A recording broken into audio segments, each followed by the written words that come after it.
Jangan Pancasila itu diobok-obok lagi. Kasihan loh Pancasila itu. Setiap penguasa baru dia ubah-ubah lagi tuh Pancasila.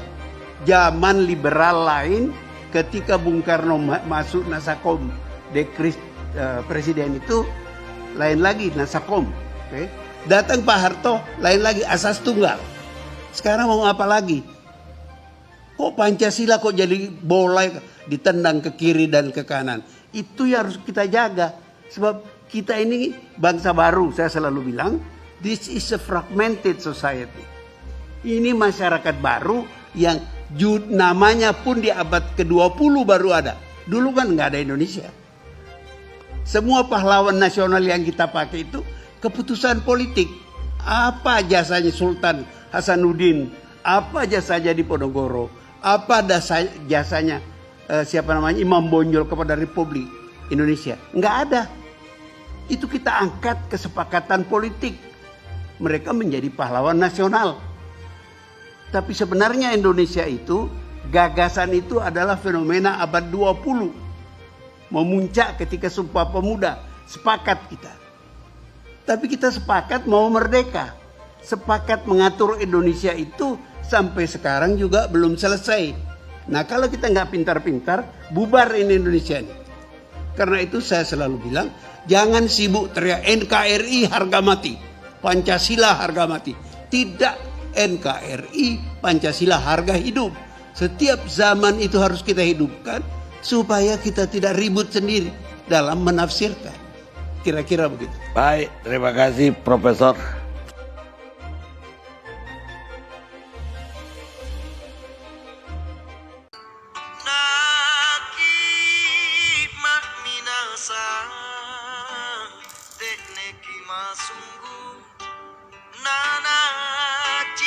Ada juga kelompok pengkhianat. Ini kerjasama.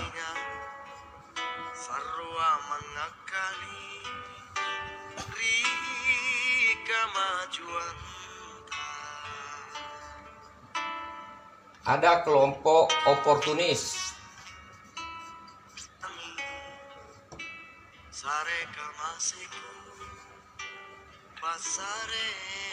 Kelompok tidak jelas ya.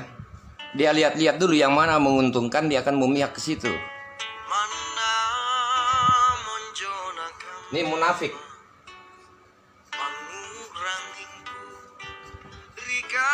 Ini ingkar.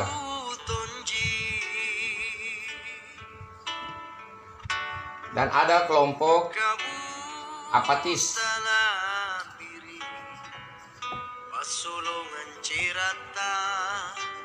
Tidak peduli.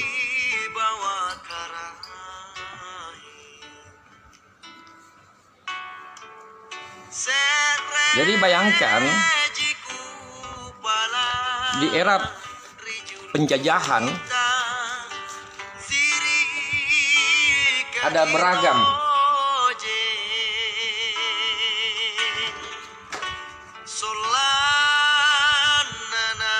Ada beragam sikap-sikap orang-orang pada saat itu. Ada yang menggabungkan diri, posisikan diri sebagai pejuang. Ada yang posisikan diri sebagai pengkhianat kerjasama dengan penjajah. Ada yang posisinya itu kayak pedagang, melihat yang mana menguntungkan dirinya. Dan ada kelompok yang masa bodoh, tidak mau peduli, yang penting dia hidup, yang penting dia bisa makan.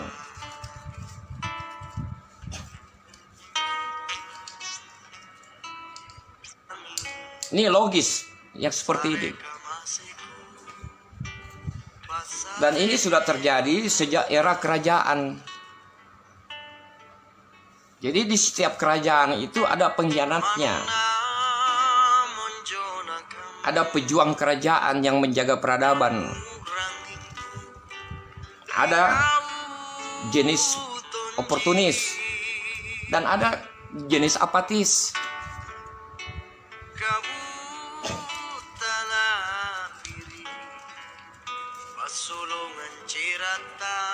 Dan karena kita di sini di Indonesia ini dominan adalah umat Islam, maka kita harus belajar juga sejarah Islam. Mulai dari era Rasulullah. Di era Rasulullah di awal itu, dalam era sejarah perjalanan Islam, penuh juga dengan kelompok seperti ini. Banyak kelompok-kelompok pengkhianat dalam sejarah Islam.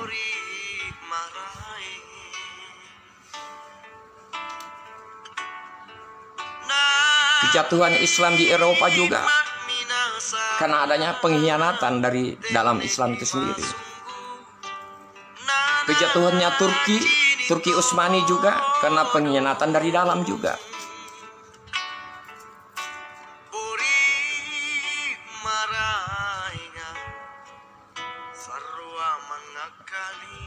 Kita harus ingat pesannya Rasulullah setelah perang Badar. Musuh terbesar itu dari dalam. Masih ada perang yang lebih besar. Itu dari dalam. Jadi pengkhianatan itu tidak usah cari di luar, ada di dalam. Kehancuran institusi dan kerajaan itu selalu dari dalam, tidak dari luar. Itu ilmunya seperti itu. Kita secara individu akan hancur bukan dari luar, selalu dari dalam. Kita akan bisa hancur kalau kita ingin hancur. Itu nasihat dalam sejarah.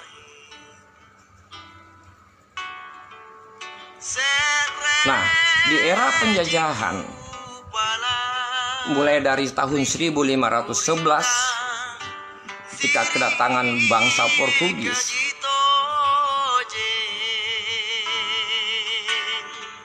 masuk Portugis, nebeng Belanda, masuk VOC itu Eropa. Spanyol tidak lama. Masuk Jepang, tapi Jepang sebenarnya ada tanda kutip sebenarnya itu kalau Jepang. Pembahasannya harus tersendiri itu. Mengapa begitu lama kita bisa dijajah?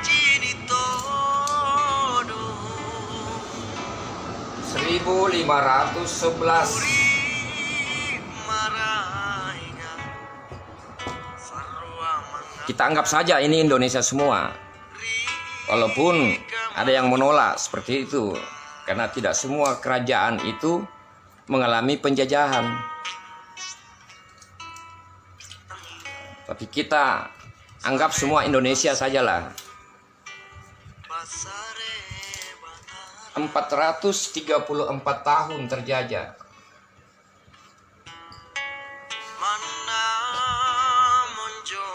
Luar biasa itu, 434 tahun terjajah. Apa maknanya itu?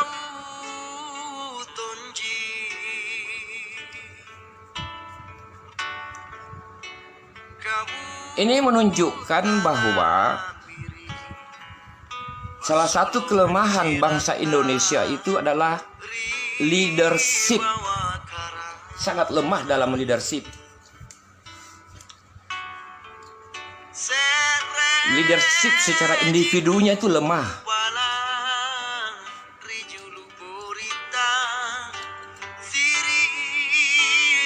Sehingga setelah tahun 45, setelah menyatakan kemerdekaan hingga hari ini, kita pun masih terjajah sebenarnya itu.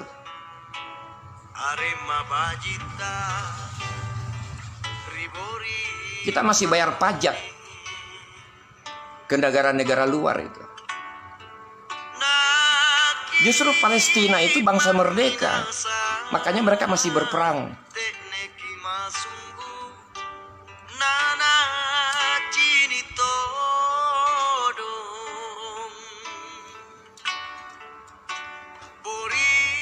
Jadi, apa betul kita merdeka secara prinsip?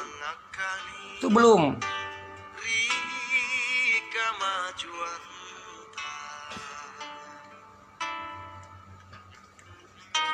Apakah kita di selatan Sulawesi juga sudah merdeka?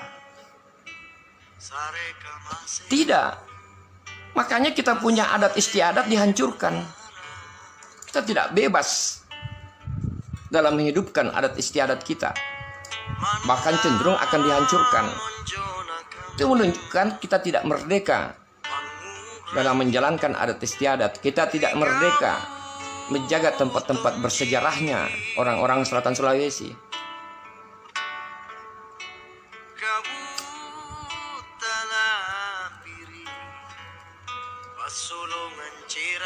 Jadi sejarah mengajarkan kita bahwa di setiap era selalu ada namanya pejuang, ada pengkhianat, ada oportunis, dan ada apatis.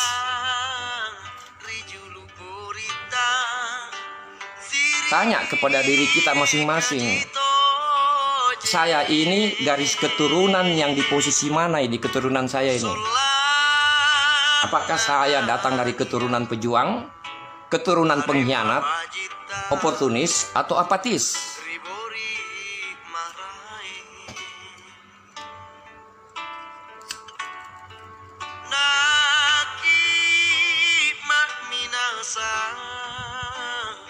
Kalau kita lihat, kita cermati situasi sekarang,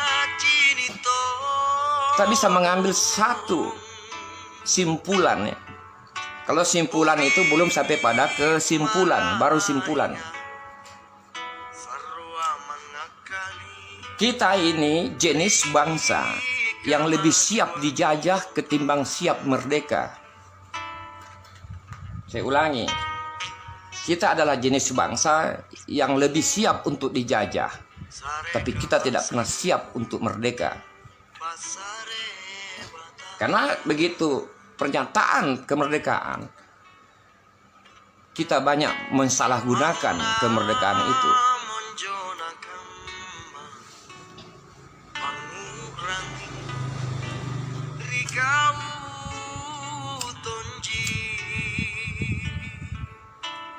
Jika tidak ada pejuang, coba bayangkan, jika tidak ada orang-orang sebelumnya itu, tidak ada pejuang, apa yang terjadi pada kita saat ini?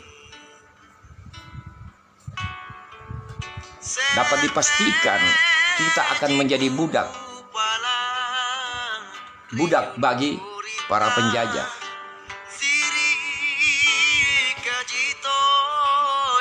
Kita akan hidup dengan cara berpikirnya penjajah.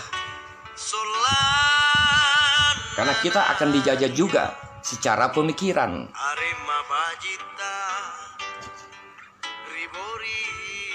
Itu jika tidak ada pejuang. Tapi syukur, alhamdulillah kita punya pejuang. Makanya ketika kita lahir, kita tidak menjadi budak. Hal yang sama juga terjadi pada kita saat ini.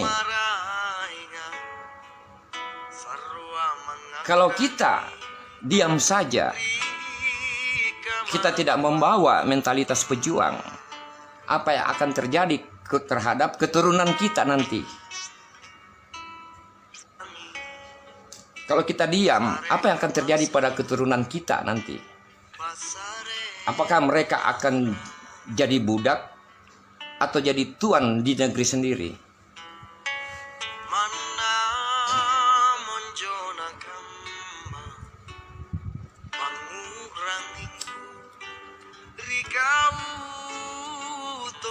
Situasinya seperti ini. Terjadilah peperangan antara pejuang dan penjajah. Dapat dipastikan secara logis, ini jumlahnya sedikit, kecil ini.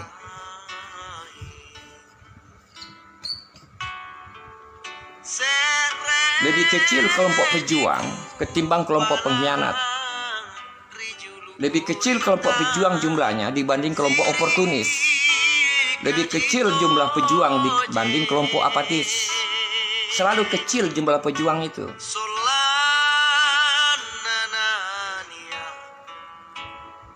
Arema Bajita Ribori Marai. Pasca kemerdekaan, setelah pernyataan kemerdekaan 17 Agustus, celakanya, ya saya pakai istilah celakanya, semua ini ada keturunannya.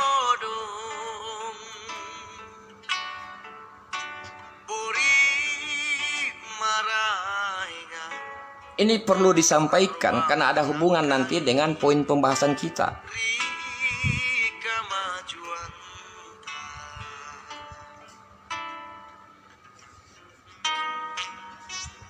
Saya ganti era penjajahan ini dengan judul lain.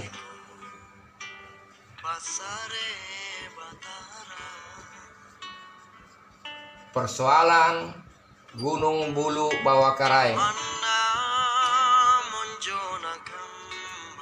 Sama. Terhadap persoalan Gunung Bulu Bawah Karaeng, seperti ini juga posisinya.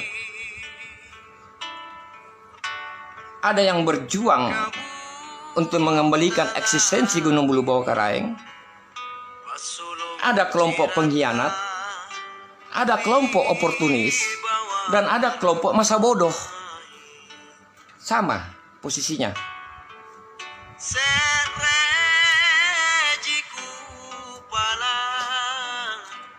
Dan selalu kelompok pejuang itu kecil. Maka jumlah orang-orang yang berjuang untuk persoalan Gunung Bawah Karaeng selalu jumlahnya kecil.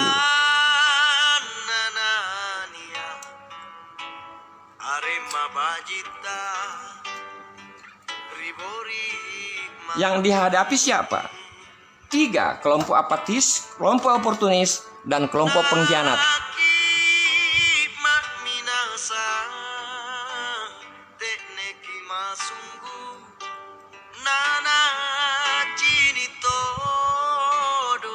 Pastikan diri kita berada di mana, posisi kita. Ini bukan persoalan menang kalah. Persoalan Gunung Bulu Bawah Karaeng bukan persoalan menang dan kalah, tapi persoalan di mana kita berdiri. Ingat sejarahnya Nabi Ibrahim waktu dibakar.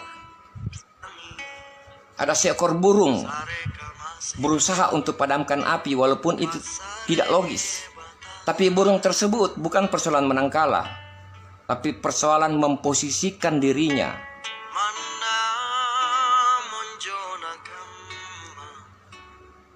Begitu juga persoalan Gunung Bawah Karaeng, bukan persoalan menang kalah, tapi persoalan di mana kita berdiri.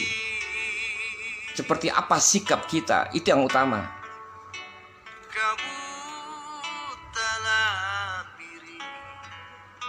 Karena persoalan ini pada hakikatnya keputusan akhirnya ada kepada Sang Maha Pencipta.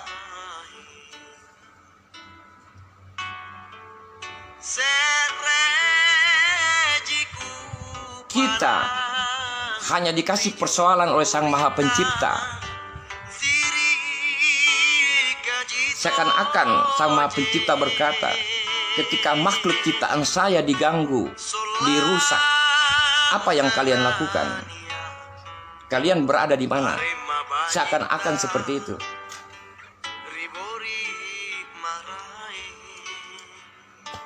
Jadi ini persoalan lebih dari persoalan ekosistem, lebih dari persoalan lingkungan, lebih dari persoalan geologi, lebih dari itu.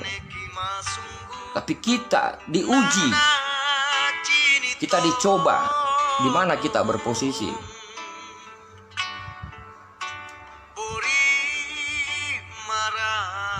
Itu pelajaran sejarah, pelajaran-pelajaran yang harus kita ambil tuh.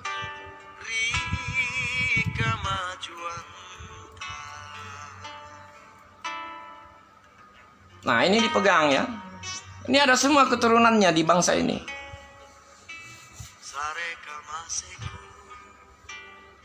Ironisnya,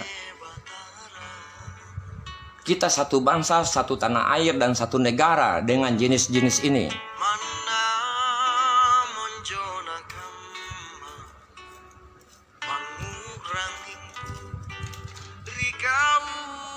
Kira-kira sistem yang terbangun saat ini, sistem yang dibuat oleh siapa? Apakah para pejong yang membuat sistem seperti ini? Apakah para pengkhianat yang membangun sistem seperti ini? Apakah kaum oportunis yang membangun sistem seperti ini? Atau kaum apatis yang hanya memikirkan dirinya yang membangun sistem seperti ini?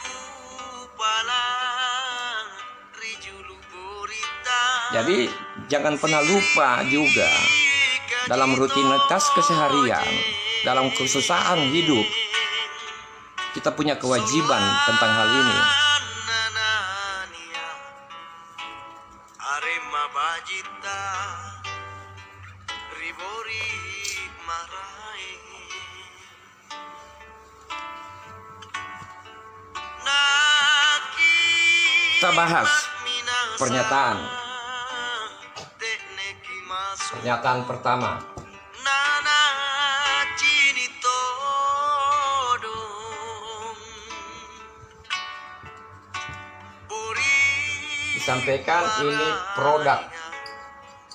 Sarwa mengakali Rika majuan Benarkah?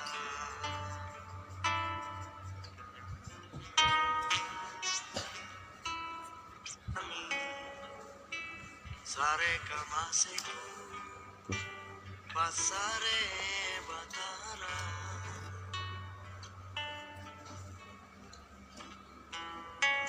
Mana monjona kamba Panguranginku Seseorang dalam media nasional tersebut mengatakan istilah Indonesia, istilah bangsa Indonesia itu produk abad 20, tidak ada sebelumnya. Pasulungan cirata Pertanyaan kita adalah, apakah benar istilah Indonesia itu produk abad 20, artinya tidak ada sebelumnya itu istilah Indonesia? Jiku palang Rijulu Apakah itu benar? Dan apa maksud yang bersangkutan mengatakan hal seperti itu? Apa maksudnya itu? Solananania Arema Bajita Kita bahas satu persatu. Marai Naki Istilah bangsa. Minasa Tekneki Masunggu Nana Bangsa itu selalu akan dikaitkan dengan suku. Buri Marainya Sarwa Mangga Tidak akan ada bangsa tanpa suku. Rika Majuan Sama halnya, tidak akan ada kalimat tanpa kata. Tidak akan ada kata tanpa suku kata. Tidak akan ada suku kata tanpa huruf. Tidak akan ada huruf tanpa simbol. Tidak akan ada simbol tanpa garis. Dan tidak akan ada garis tanpa titik. Dan tidak akan ada titik tanpa Sang Maha Pencipta.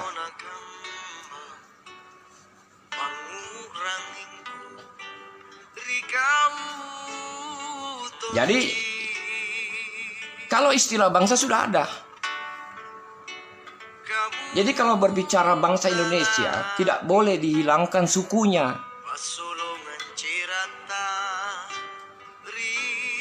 Maksud pernyataan ini ingin menghilangkan suku. Jadi ada suatu rangkaian politik yang sistematis sedang terjadi di negara ini. Ada suatu rencana sistematis yang ingin membangun suatu peradaban baru menurut mereka. Terbentuknya suatu bangsa yang dimulai pada abad 20 dan tidak punya hubungan dengan suku-suku yang ada di negeri ini. Itu yang mau dibangun. Makanya itu yang memicu munculnya pernyataan tidak ada jasanya Sultan Hasanuddin bagi bangsa Indonesia. Itu pernyataan politik tuh. Tujuannya adalah bangsa Indonesia tanpa suku-suku yang ada di Indonesia ini. Itu tujuannya. Ini ada hubungan dengan kemarin acara Kendi Nusantara itu. Nah, kita, orang-orang di selatan Sulawesi yang punya latar belakang suku masing-masing.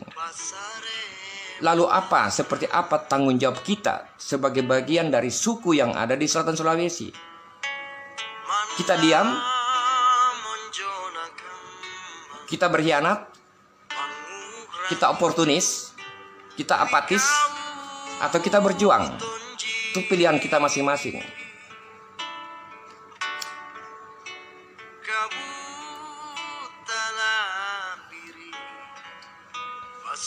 Kalau saya jelas posisinya, berjuang, melawan hal itu.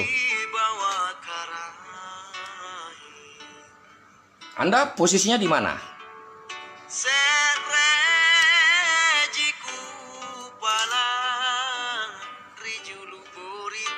Jadi kembali lagi di mana kita berdiri.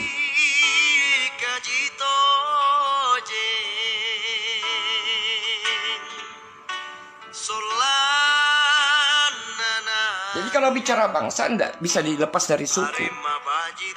Memang kaum muda yang menyatakan 28 Oktober itu Sumpah Pemuda. Kaum muda yang kemudian diistilahkan dengan Jong Sulawesi, Jong apapun itu. Kita tidak tahu juga pada saat itu apakah ada Jong Makassar, apakah ada Jong Sulawesi Selatan, kita tidak tahu itu. Tapi tidak mungkin para pemuda itu tidak punya latar belakang suku. Dan kalau bicara suku, kita akan bicara ajaran. Ajaran ini yang disebut dengan adat. Dan kita akan bicara tentang kerajaan.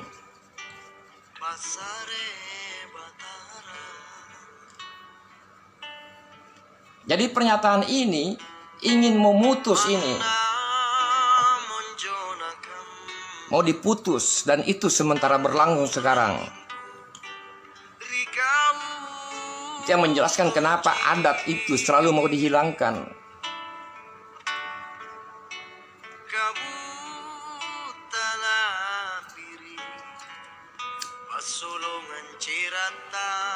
Padahal dari sisi ilmu pengetahuan, adat ini bagian dari peradaban. Ini yang mau dihilangkan.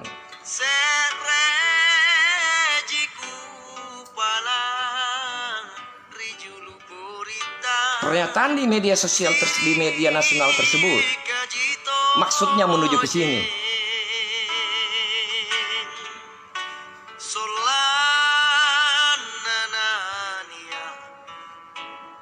Kedua, istilah Indonesia. Benarkah itu produk abad 20?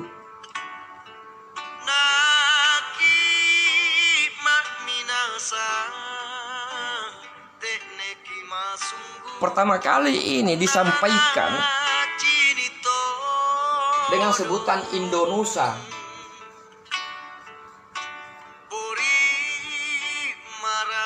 Disampaikan oleh Gajah Mada ini.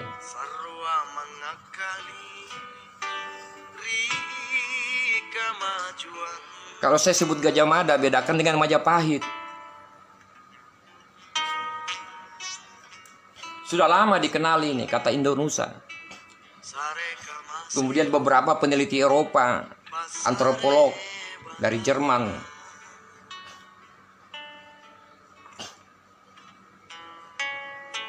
menyebut dengan Indianesia.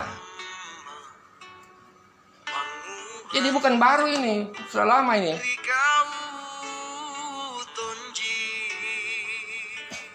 Ketika ini dirangkai satu rangkaian, satu definisi, ini baru produk 1928. Bangsa Indonesia itu produk para pemuda tahun 1928. Tapi harus diingat, para pemuda itu ada latar belakangnya semua. Ada latar belakang sukunya, ada latar belakang ajaran adatnya semua. Ada latar belakang kerajaannya.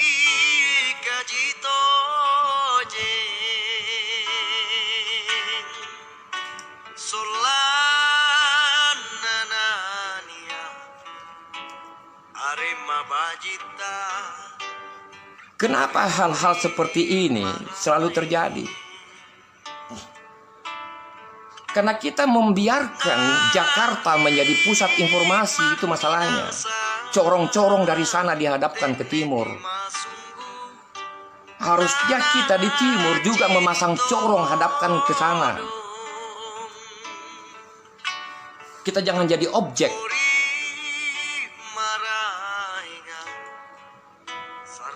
Apa yang kita sibuki setiap hari?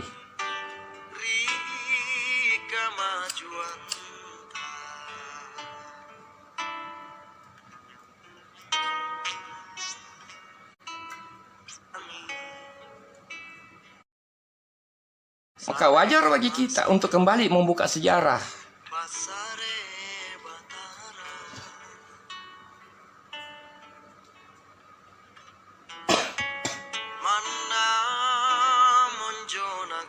Jadi tidak benar pernyataan ini. Itu sangat tidak benar dan ini sangat politis. Sangat bertujuan untuk menghancurkan suku-suku di negeri kita ini, termasuk di selatan Sulawesi.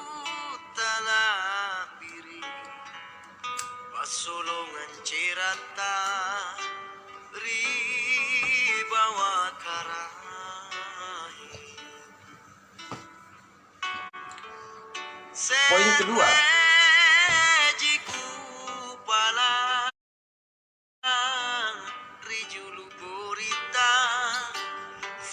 tidak ada jasa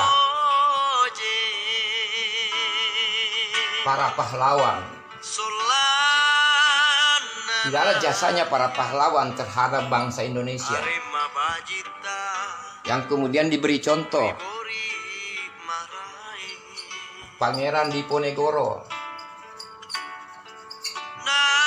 Imam Bonjol, dan Sultan Hasanuddin.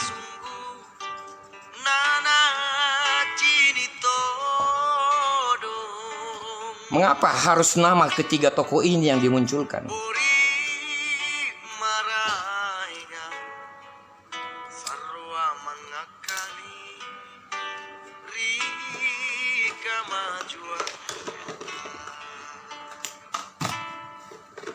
Goyang.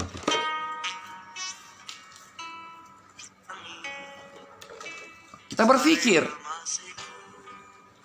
apa maksud nane?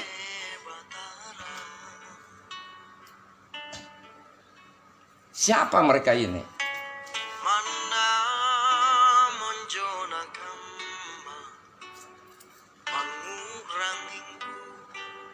Tidak ada jasanya Pangeran Diponegoro, tidak ada jasanya Imam Bonjol, tidak ada jasanya Sultan Hasanuddin bagi bangsa Indonesia.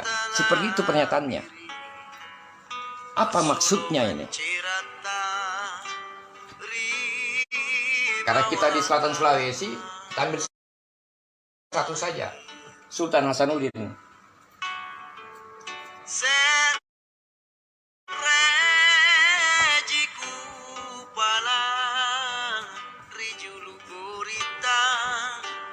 Tidak ada jasanya Sultan Hasanuddin bagi bangsa Indonesia.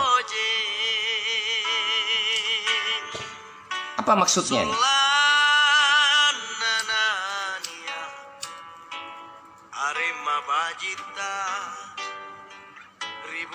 Dan ketika penghinaan ini penghinaan ya. Dan ketika penghinaan ini diucapkan di media nasional, tidak ada satupun orang di selatan Sulawesi, tidak ada satupun orang di Makassar, tidak ada satupun orang di Goa yang menanggapi hal ini. Padahal mereka sibuk bicara sejarah, sampai bikin grup-grup sejarah. Tapi ketika ini dimunculkan, dihina seperti ini? Tidak ada. Tidak ada yang bereaksi. Sareka maseku Apa maksudnya ini?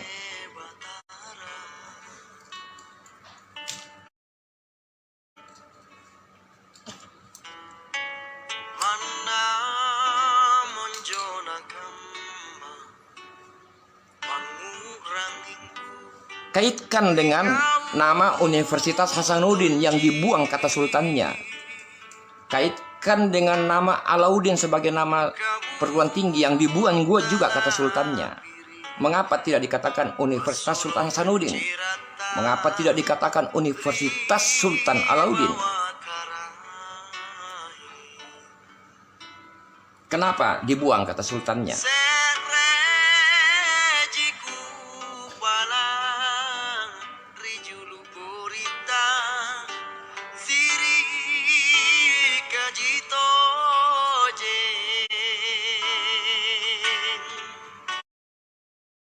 Sementara di wilayah lain, di provinsi lain, mereka Arema bajita nama perguruan tinggi tetap mencantumkan kata sultan. marai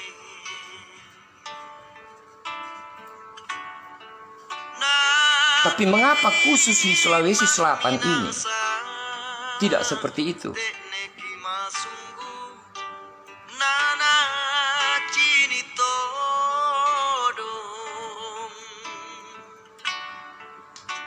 Puri marainga Muncul pertanyaan pertama, sarua mengakali apakah Sultan Hasanuddin sebagai Raja Goa yang ke-16 ketika berperang melawan sareka penjajah Eropa pasare yang dikenal dengan Belanda, tapi sebenarnya itu Eropa keseluruhan. Apakah ketika berperang melawan penjajah Belanda, apakah Sultan Hasanuddin berperang karena ingin jadi pahlawan? kau tonji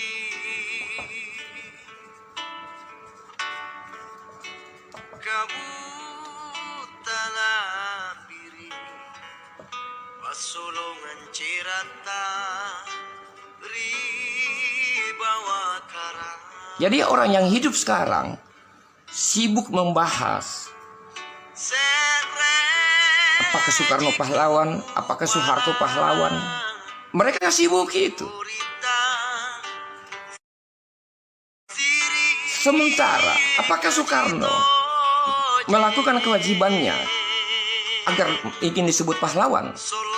Apakah Soeharto melakukan kewajibannya karena ingin disebut pahlawan? Apakah Sultan Hasanuddin melakukan kewajibannya karena ingin disebut pahlawan? Dan Anda melakukan kewajiban sehari-hari Anda, apakah Anda lakukan itu karena ingin disebut pahlawan? Terlalu murah untuk Sultan Hasanuddin melakukan itu agar disebut pahlawan. Terlalu murah itu.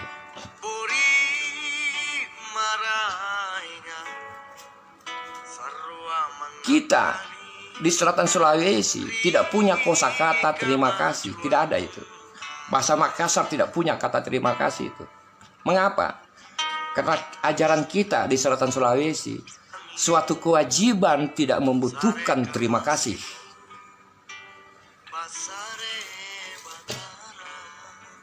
Kewajibannya tetap kewajiban yang harus dikerjakan dan tidak membutuhkan apapun. Itu semata-mata karena kewajiban sebagai manusia, kewajiban yang diberikan, diperintahkan oleh Sang Maha Pencipta, oleh Allah Subhanahu wa Ta'ala. Kita tidak pernah lakukan sesuatu untuk berharap memperoleh kata terima kasih, apalagi kita lakukan sesuatu untuk disebut pahlawan. Tidak ada itu. Hanya orang di Jakarta sana yang butuh seperti itu.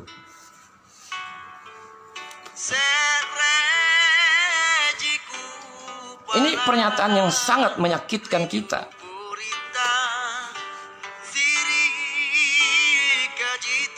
Yang tidak tahu yang mengucapkan itu orang dari mana. Yang jelas bukan orang Makassar itu. Solananania Arema Bajita Ribori Marai Naki Mak Minasa Tekneki Masunggu Nana Cini Todong Beberapa tahun yang lalu juga pernah ada pernyataan di sini itu dari petinggi orang di Jakarta sana itu, yang mengatakan tidak ada orang Sulawesi Selatan, cuma diucapkan orang Bugis Makassar yang ada di Angkatan Laut. Dan terhadap pernyataan itu semua orang di Selatan Sulawesi diam bungkam. Itu penghinaan itu. Mana monjona kamba Manguranginku Rikau tonji Apakah dia tidak tahu ada seorang Laksamana dari Selayar, Laksamana Laut? Talapiri Itu menunjukkan bahwa ada orang Selatan Sulawesi di situ. Bahasa lainnya itu tidak ada jasanya orang Selatan Sulawesi dalam bangsa Indonesia. Itu maksudnya itu. Orang Sulsel itu tidak punya jasa dalam bangsa Indonesia. Itu maksudnya. Ada apa ini? Gencar menyudutkan orang Selatan Sulawesi. Solananania Arema Bajita Jadi terhadap pernyataan ini tidak ada jasa Sultan Hasanuddin bagi bangsa Indonesia. Itu menyakitkan. Itu omong kosong itu. Memang Sultan Hasanuddin itu abad keberapa? Sementara bangsa Indonesia yang dimaksud itu abad 20. Tapi tidak akan ada abad 20 tanpa ada abad 16. Tidak akan ada generasi kita saat ini tanpa ada leluhur kita sebelumnya. Itu satu rangkaian panjang. Para leluhur kita, Sultan Hasanuddin mengajarkan kita nilai-nilai yang harus kita tegakkan. Dan itu dilanjutkan oleh generasinya.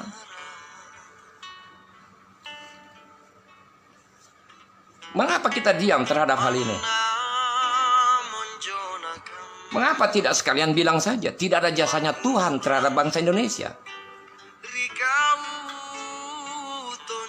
Jadi ada proses penghancuran karakter Selatan Sulawesi itu.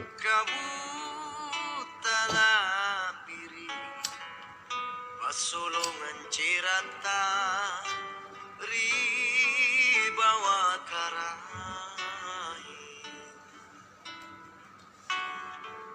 serejiku palang rijulu burita. Ini nanti ada hubungannya, maka mengapa di BPUPKI dan PPKI itu badan-badan persiapan terbentuknya negara Republik Indonesia tidak ada orang Sulsel. Makanya saya bilang kita manusia-manusia Selatan Sulawesi belajar kembali sejarah dan belajar untuk tahu diri.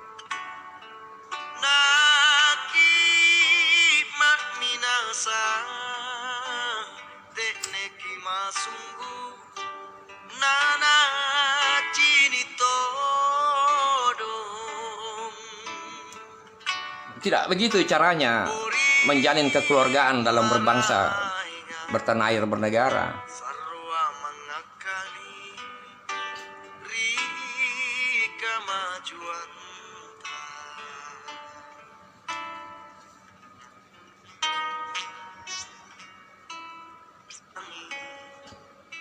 sare kamaseku pasare batara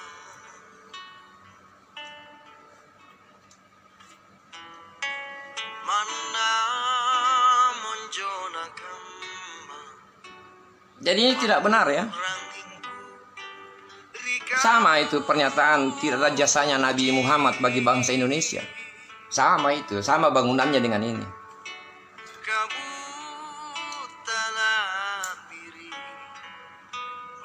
Ini pernyataan yang menyakitkan ini.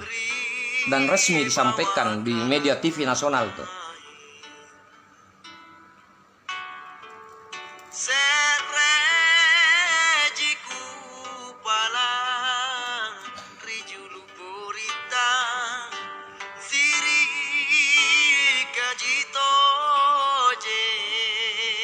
Berikutnya,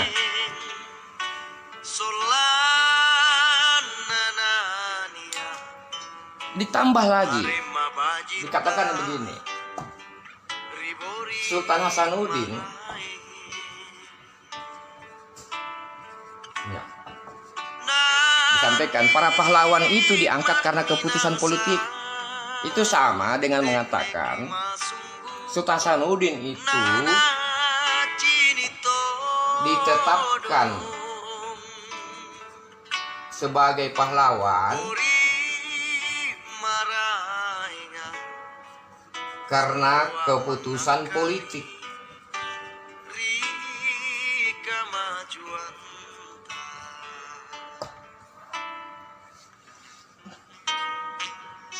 Bahasa lainnya ini adalah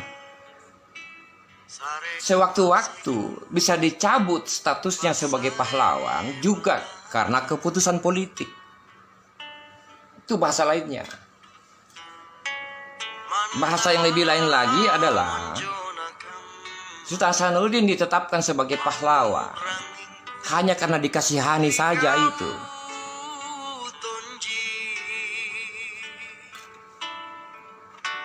Bahasa lebih lainnya lagi, sebenarnya kami tolak Sultan Hasanuddin sebagai pahlawan.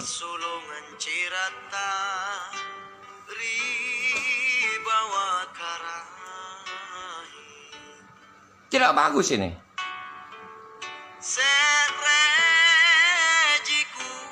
Pernyataan ini pernyataan yang mengajak ribut, mengajak perang ini. Menantang ini, pernyataan menantang ini.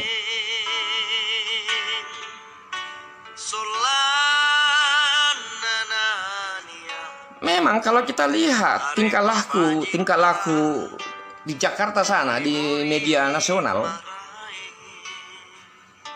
setiap ada forum media nasional itu, hampir tidak ada orang Selatan Sulawesi yang duduk juga di situ ngomong kasihan, tidak ada. Apalagi orang dari Papua, tidak ada.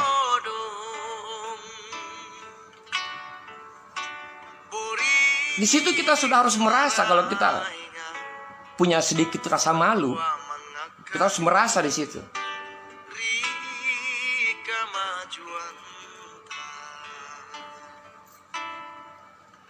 Tidak bagus ini.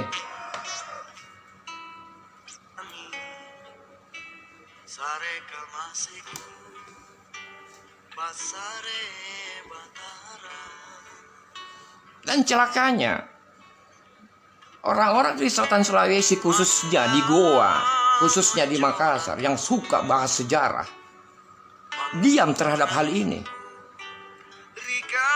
Tidak punya keberanian balorang untuk tanggapi ini.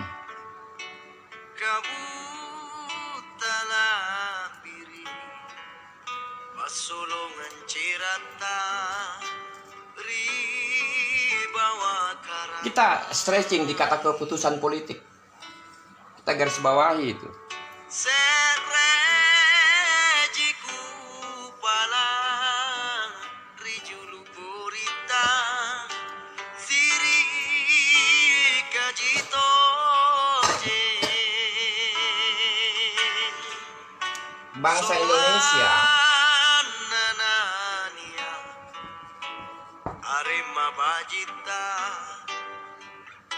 Bangsa Indonesia kemudian membuat negara.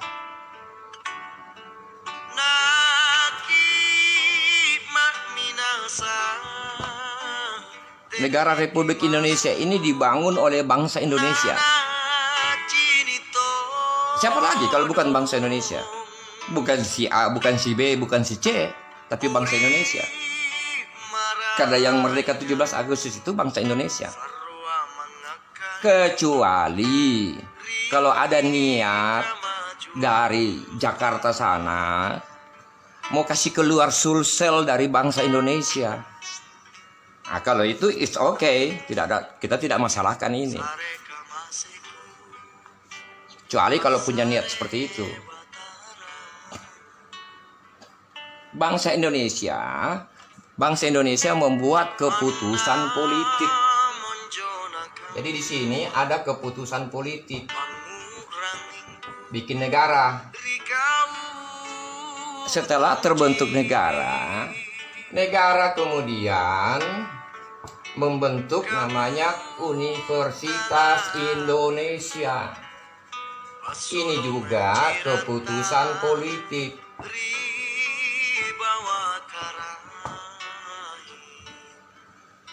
Universitas Indonesia ini mengeluarkan alumni. Ini keputusan politik juga.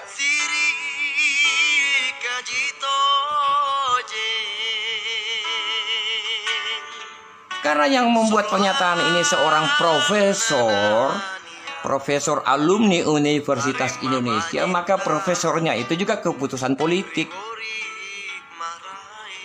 Jadi tidak sadar diri ini yang membuat pernyataan, dia juga itu keputusan politik.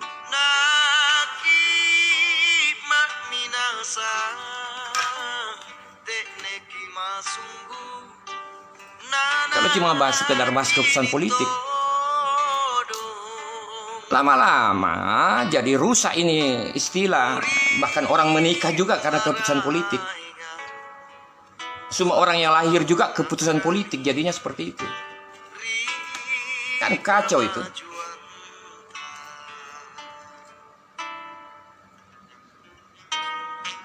Ayo kita harus bantah itu. Kita harus tanggapi itu. Kasih tunjuk kita punya sikap itu. Kalau Sultan Hasanuddin sudah dibegitukan, berarti sama juga yang lain.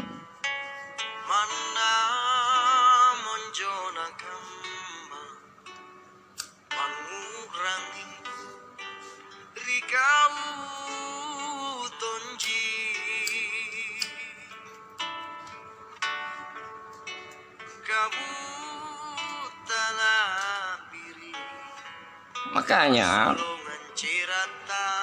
proyek dirgantaranya B.J. Habibie berusaha digagalkan. Kenapa? Karena B.J. Habibie kelahiran di selatan Sulawesi. Sekira Anda bisa tangkap ya maksudnya itu.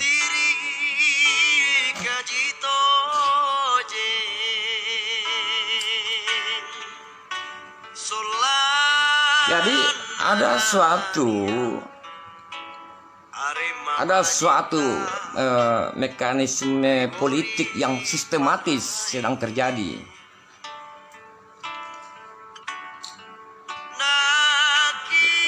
Di mana mekanisme itu akan menghancurkan sejarah kita di selatan Sulawesi. Penghancurannya itu dibelokkan untuk suatu kepentingan itu. Makanya kemudian banyak konflik lah di setiap wilayah. Ada banyak konflik di kabupaten-kabupaten itu. Terutama di kalangan para bangsawan.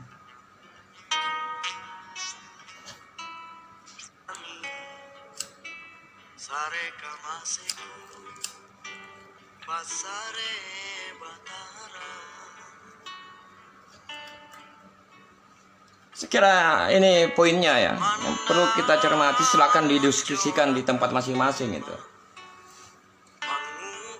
Dan sampaikan itu. Sampaikan hasil diskusinya.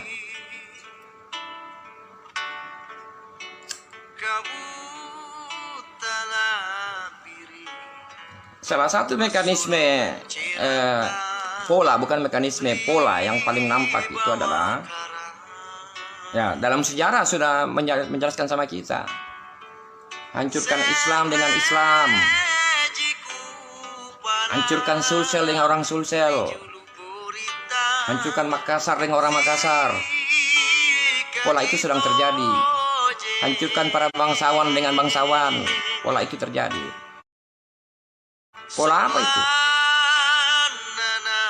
Pola yang diwariskan oleh pihak penjajah, terutama Belanda. Pola itu banyak dimainkan itu.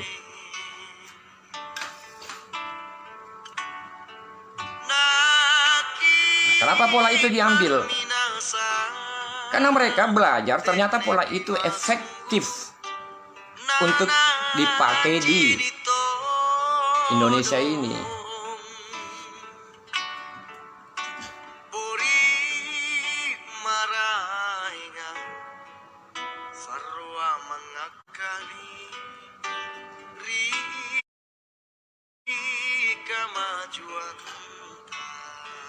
Jadi seperti itu yang kita ingin sampaikan live pada malam hari ini untuk tema Kapita Selecta. Kemungkinan besar kita live tengah malam ya, kalau tidak bisa besok tuh. Karena ada poin-poin tertentu yang ingin disampaikan sebenarnya itu.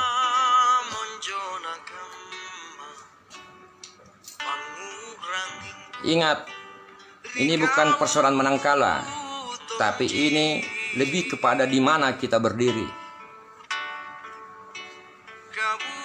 Itu yang paling utama.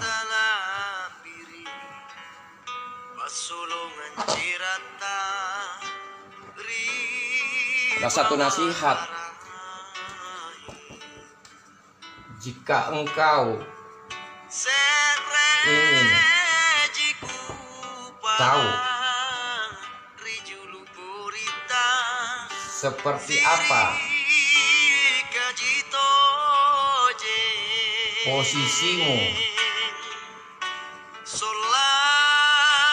di hadapan Tuhanmu, di hadapan Allah Subhanahu wa Ta'ala, maka perhatikan di mana engkau ditempatkan.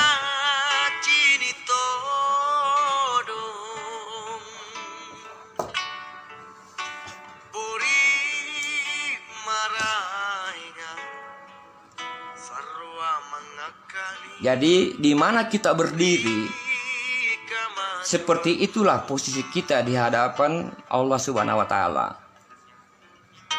Ini nasihat para leluhur yang bersumber dari Ali bin Abi Thalib.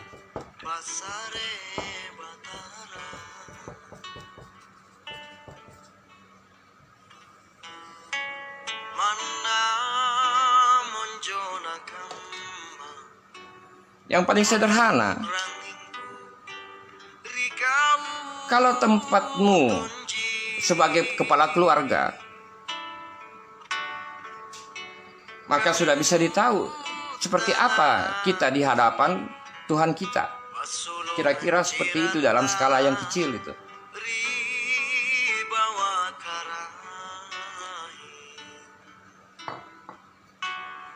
Jika engkau ingin tahu seperti apa posisimu di hadapan Allah Subhanahu wa Ta'ala, maka perhatikan di mana engkau ditempatkan.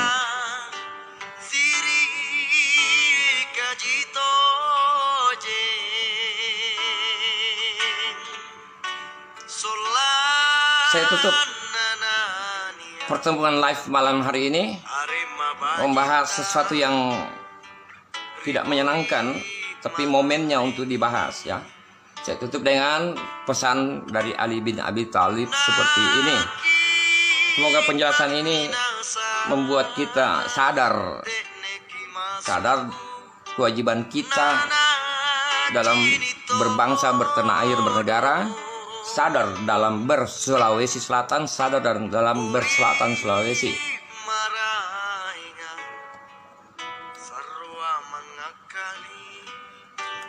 Semoga apa yang kita bahas pada malam hari ini memberikan manfaat bagi kita semua. Wassalamualaikum warahmatullahi wabarakatuh. Sare kamaseku Basare batara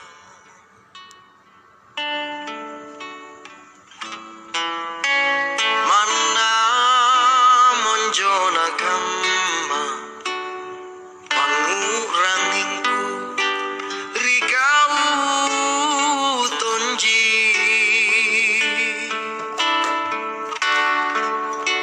Kabutana piri Pasulungan cirata